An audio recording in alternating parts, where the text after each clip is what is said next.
Thank you very much, Mr. Kirkhope. Now for 2.5 minutes, Mrs. Keller. Thank you very much. Resettlement is an important instrument in dealing with refugees, as was mentioned before. Other countries, such as the US, resettle every year thousands of refugees on their territory.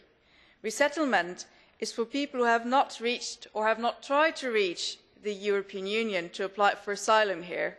So for all the heads of states who are constantly saying that we should tackle migration where it originates before it ends up at the European Union, this should be the perfect instrument.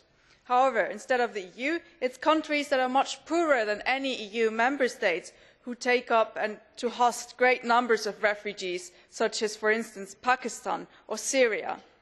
However, since these countries lack reception capacities, many refugees have to endure in unacceptable circumstances.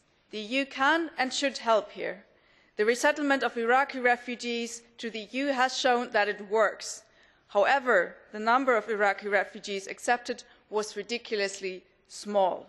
Many more internationally recognised refugees need a fair chance for a new life.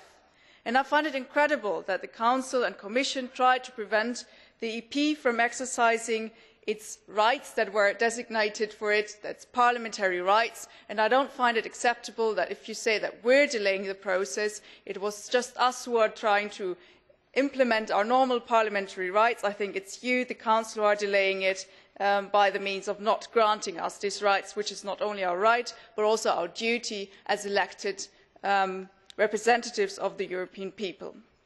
So I would like to know from you, what is your concrete and precise timetable for overcoming the difficulties that you have encountered? And are you personally committing yourself to bringing this issue on the agenda as soon as possible? Because we're losing time every day.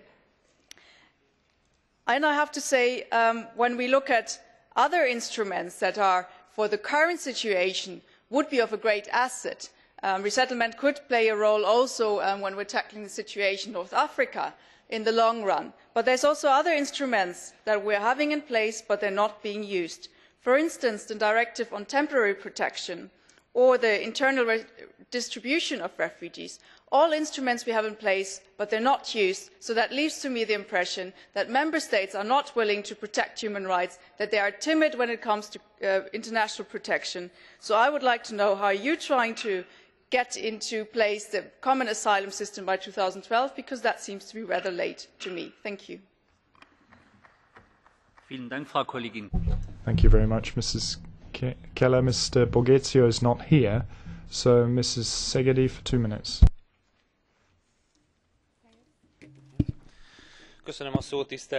Thank you, Mr. President.